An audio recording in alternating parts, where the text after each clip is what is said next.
I believe every gamer has that game that they always come back to. No matter how many times they've beaten it, no matter how many dozens or hundreds of hours they've sunk into it, there are those few rare games that seem to become something more, almost habitual. They become a part of your life forever.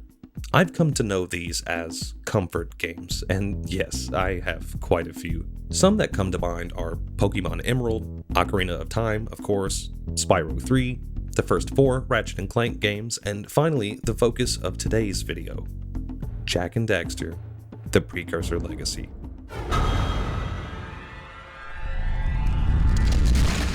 To be more specific, I consider the first 3 Jak games all comfort games, but trying to cram multiple games into one video is just gonna be a mess. Quite frankly, I lack the essay skills to effectively create a video encompassing the entire series in one shot. So to make this easier on myself and easier on you guys, I'm going to be breaking these games down individually. So be on the lookout for more Jak and Daxter content down the road.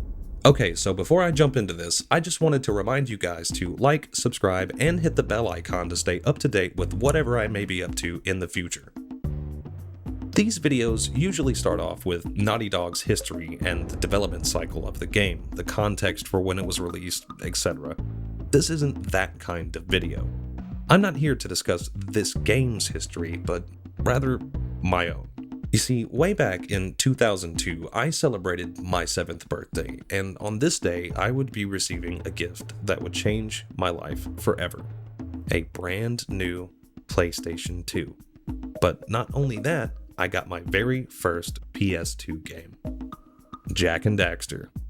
From the moment I saw the cover, I knew I was going to love this game. There was something about Jak's spiky hair and pointed ears that immediately drew me in. I was already into shows like Dragon Ball Z and Yu Yu Hakusho, so it was a perfect fit for a kid like me.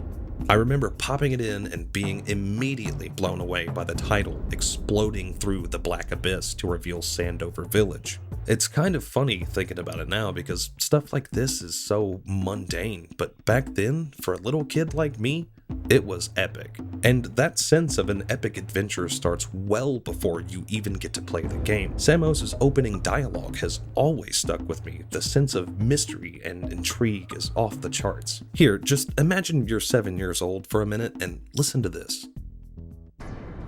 I have spent my life searching for the answers that my father and my father's fathers failed to find. Who were the Precursors? Why did they create the vast monoliths that litter our planet? How did they harness Eco, the life energy of the world? What was their purpose? And why did they vanish? I have asked the plants, but they do not remember. The plants have asked the rocks, but the rocks do not recall. Even the rocks do not recall. Every bone in my body tells me that the answers rest on the shoulders of a young boy. Holy shit, that is so badass. Ancient people from long ago? Who were they? Why did they build all this stuff? Where did they go? Within moments of booting the game up, we're dropped into a rich and immersive world with deep and expansive lore. Well, sort of. It's not really that deep, but Samus's narration is awfully convincing. After this, we have to watch a lengthy cutscene to get our game in motion, and this is usually the part where I have to do the YouTuber critic thing and complain about the length of this unskippable cutscene, but I'm not going to. It's only 5, maybe 6 minutes, and as I said before, this is the scene that gets the ball rolling. It explains why we have an adventure at all. We have to save our best friend from his cursed existence as a precursor. As an Otzel. But personally, if it were up to me, I'd have to get real with Daxter and tell him he's better off. Just look at his human form. Anyways, this cutscene does a lot of legwork and does it fairly efficiently at that. We're introduced to Jak, Daxter, Samus, my elementary school crush, Gaul, Lurkers, Eco, my other elementary school crush, everything. It's all established right here at the very beginning. And I love the fact that we get to see Gaul and Maya, but we are not told that Gaul is the Sage of Dark Eco. Back in the day, that twist was crazy. I was also like 8 at the time, so take that for what it is. Oh, and I never hear anyone bring this up, but Gaul Acheron was voiced by Dee Snider. You know, this guy? I remember spotting his name in the credits in like 8th grade, and I was like, nah, not that D. Snyder. But no, it's true, it's that D. Snyder. And look, I'll be blunt, I don't care about Twisted Sister at all, but it's undeniably badass that the main villain is voiced by a glam metal icon. How cool is that? Anyways, back to my personal history with the game. I've beat this well over a dozen times, and for some reason it just never gets old. Hell, I've played it twice just making this video. The fast pace and excellent movement makes this game feel so alive. But truthfully, beyond the excellent mechanics and world building, I think what makes Jak and Daxter truly special for me is its sentimental value. Long ago, 2 decades to be specific, and I'm getting old, I used to play this religiously at my grandparents' house, but I wasn't playing alone. I was playing with my pappy, and yes, if my atrocious accent hasn't given it away already, I'm from the South. You know you're a redneck if you come from a rural area and behave as such. Pappy at the time must have been in his mid to late 50s, and you know, the thing about Pappy is he's a 6'2", hard-working blue-collar truck driver from the South. He is as tough and as kind as they come, and for whatever reason, he loved a good video game. Stereotypes be damned, I didn't have a grandfather that thought games were a waste of time. He was right there with me, getting frustrated on certain levels and cheering on as we finally beat them. I grew up on the arm of his recliner, passing the controller back and forth for what felt like forever. We played all of the Jak and Daxters, all the Ratchet and Clanks, Spyro, Crash Bandicoot, Resident Evil, you name it. And when he was over the road, I got to sit in the big chair and play all by myself, and I did for years. I couldn't tell you how many hours I sat in front of that PS2 playing games on a 30-something inch CRT. How many times I mashed the buttons and beat the hell out of the sticks on that old DualShock. And I know it's silly to be so sentimental about it all, but that wasn't just a PS2. It was my PS2. I didn't just play Jak and Daxter, I formed core memories around it. Recently, Pappy was cleaning out his old shed, and he busted out a beat-up old cardboard box containing that PS2 and all those games I loved, including Jak and Daxter. The moment I saw the system and all those old games, I knew I had to make a video about it. Now, obviously, from the state of this console, I'm gonna have to do some work to get it back into proper shape, and I'm jonesing to put out more content, so I've reluctantly decided to emulate this game. I know, I'm sorry, and for all 6 of you who are concerned about the ethics of emulation, you'll be happy to know that this is a legitimate backup of my game. This one, right here to be exact. As you can see, I own the physical copy. My parents paid Naughty Dog 2 decades ago, so I think everything is above board here. Anyways, now that I've touched on the sentimental value of this game, I think we should take a deeper look at it and see if it can stand on its own merits. Spoiler warning, it definitely can. Let's start by talking about Jak's moveset. We have a jump, double jump, crouch, crawl, high jump, roll, roll jump, punch, spin kick, aerial spin kick, uppercut, dive attack, a continuous dive attack. We can swim underwater, and we have goggles for first person mode. Jak's arsenal is stacked. The only way he could be more OP is if he had a gun. That'd be kind of weird though. There's no way we'd ever see guns in a world like this. The strangest part about Jak's moveset is that it's so offensive that it almost becomes defensive. Let me explain. Jak has 6 offensive moves, considering that I just rattled off a Wikipedia list of 15 moves, 2 of which are swimming in first-person mode. That's basically half his moveset. Okay, so what? Half his moves are attacks. How does that make him defensive? Well, let's start off with a punch. Pressing square causes Jak to launch forward with breakneck speed and basically obliterate whatever's in front of him. Unless it's one of these guys, in which case you just do it again. Okay, so the one-hit KO move makes him defensive? No, it's about the secondary effect. The distance Jak can cover by hitting the square button is insane, and if you're in a bind, it can often be just the right solution to get you out of trouble. Next up is the spin kick, and this one's pretty simple. It's an omnidirectional attack, so by its very nature, it's defensive. Think Neji and his 8 trigrams palm rotation. Obviously, this includes the aerial variant of this attack too, but the aerial variant has an additional property that makes it oddly defensive as well. Whenever you commit to a jump, you have very little wiggle room to correct yourself mid-air. In the right circumstances, you might just be landing in the clutches of a lurker. But by utilizing the aerial spin kick, you can now correct your positioning by a substantially larger degree while also having 360-degree protection. Up next is one of my personal favorites, the roll jump. Obviously, the primary use for this move is to clear large gaps while platforming. It's also pretty handy for just getting around quickly, sort of like Link from Ocarina of Time. It's the fastest way to travel. If you take into account the considerable amount of distance you get out of the roll jump, it's easy to see why this could be considered defensive. But my favorite aspect of the roll jump is the fact that it doubles as an attack. If you have a decent understanding of the spacing of this jump, you can launch Jak like a cannonball straight into enemies, and it feels amazing. The common theme that weaves all of these points together is evasion. Jak's offensive arsenal doubles as defense via evasion. Is that fair? Sure, he can't block, but if he can't be hit, is that defense?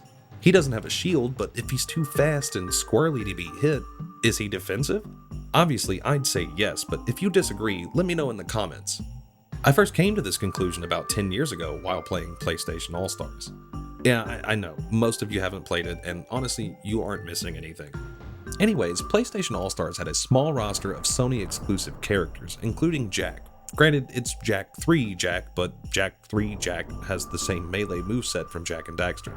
I always mained Jak in that game because I was immediately familiar with his moveset, and during the countless rounds I played with friends, it dawned on me that I could use my attacks as a form of evasion and position myself in more opportune ways. Since those PlayStation All-Star days, I find myself playing like this in the Precursor Legacy, and it's just so much fun. It feels good to control Jak. I know I mentioned this in my Super Mario Sunshine video, but I must reiterate it here. One of the many secrets to good game design is how it feels to play the game. Quite frankly, Naughty Dog has gone above and beyond here, and it's not solely due to the responsive controls. The way this game looks only amplifies the way it feels. Not only do you cover a good amount of distance quickly when using the punch, but Jak's fist grows so big it looks like he's wearing one of those foam Hulk hands. You guys remember these things? The squash and stretch effects give everything a nice sense of weight and snappiness, and all of this is amplified even further by the amazing sound effects. Just listen to it.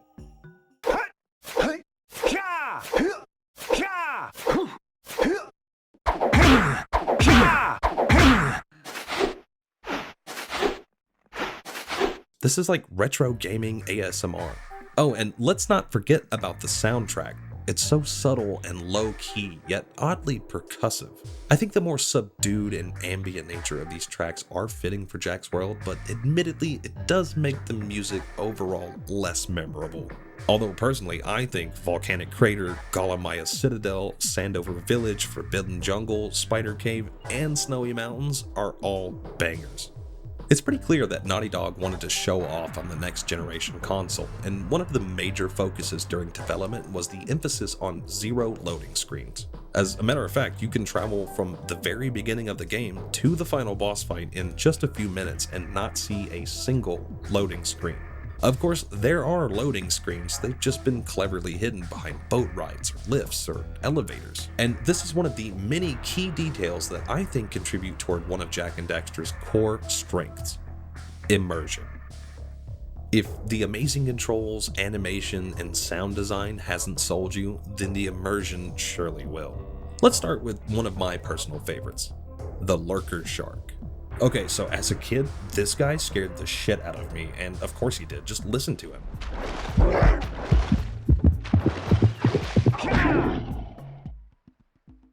This beast's growl, along with the increasing tempo of a heartbeat, terrified me, and it taught me early on that you cannot swim out very far. Of course, now as an adult, I find it charming, and it's a really clever way to have boundaries in the water. Naughty Dog has given us an in-universe reason to not swim out too far, and this little bit of extra effort goes a long way. That's not even the only immersive thing about the shark either. At the very beginning of the game, you can walk by this boat and Daxter says, "Did you see the size of the bite that lurker shark took out of the fisherman's boat? We best stay way clear of them. I don't think we can tackle a creature that dag nasty." So that explains why we can't get to Misty Island again. Well, where is the fisherman if he can't fish out in the ocean anymore? He's over here collecting river fish. And if we help him collect 200 pounds of river fish, he'll, like you and Shrimp here, use my speedboat to get to Misty Island. This one addition of lurker sharks in the ocean leads to a power cell and unlocks the way out to Misty Island. Another notable example of immersion are the scout flies. These are a bit more subtle. The scout flies have been created by Kira, and their main purpose is to scout the surrounding areas for power cells. Why does Kira need power cells? Well, because she created the Zoomer, and she needs to find more power cells to fuel the heat shield. What does she need a heat shield for? Well, the only path forward to the other sages is a long stretch of lava winding through the canyon. Why do they have to take that path? Because the other sages' teleporters are down. Why are their teleporters down? Well, you're just going to have to play to find out. Oh, and let's not forget that there's an in-universe explanation as to why these are even collectibles at all. The lurkers under Gaul and Maya's control have captured the scout flies and placed them in crates around the world, and it's our job to set them free. There are a lot of smaller examples of great world building as well, such as the Flut platforming sections. Jak punched this egg off the cliff much earlier in the game, and apparently the Flut thinks Daxter is its mom, so later when you reach one of these sections, it doesn't just come out of nowhere. We saw this bird hatch, so it makes sense that he's here now, and it makes sense that he'll let us ride him. Another great example that really stuck with me as a kid are the roots in Forbidden Jungle. On your first pass through the jungle, these roots are coming up through the ground, and if you touch one, you'll take a bit of damage. As you explore deeper into the jungle and make your way inside the Precursor temple, you'll discover the source of these roots. It's a, what is this called? It's a dark eco plant. Damn, they didn't even bother giving this guy a name, huh? Oh, and look at that. I've never noticed the dark eco barrels before. Well, there you go. Even more world building that I wasn't aware of. Anyways, once the dark eco plant has been defeated, don't forget the secret orbs, we go topside and see that all the roots are now dead. It's brilliant. It's so simple, but it adds so much to the moment, and it's the multitude of moments like this that culminate into one of the most immersive experiences I had as a kid. With that being said, I am aware of some of the issues this game has, and so for this section of the video, I'm going to be taking off the rose-tinted glasses. I mentioned earlier that Jak's design was immediately appealing to me because of its anime aesthetics, but that wasn't true for everyone. The character designs are, in my opinion, great, but I can see how someone who hasn't played this before might think this looks a little generic. Its world design is also a mix between ancient futuristic tech and old world magic, and I could see how that too would come off as generic. There also seems to be a large group of people who do not like the fact that Jak is a silent protagonist, and ultimately think that Jak has no personality. I just can't get behind this one. As an avid Zelda fan, I'm 100% down with the silent protagonist trope. Obviously, not every game should have a main character like this, but I think games like Jak and Daxter, Zelda, or even Fallout are better off because of it. Daxter himself seems to be hit or miss with most people as well, and I think that's because he has to do all of the talking. His quick and witty dialogue with NPCs can be pretty amusing, but his personality isn't that great. Woo! Maybe it's your breath. Like, I would definitely not hang out with someone who acted this way in real life, so it makes perfect sense that people would be turned off by his antics. And reluctantly, I do have to admit that the story leaves a lot to be desired. It's fine enough, a bit simple, but fine. And if you take into account Jak 2 and 3's story, it just becomes convoluted, but we'll discuss that in another video. The most damning thing about Jak and Daxter, I think, is its genre.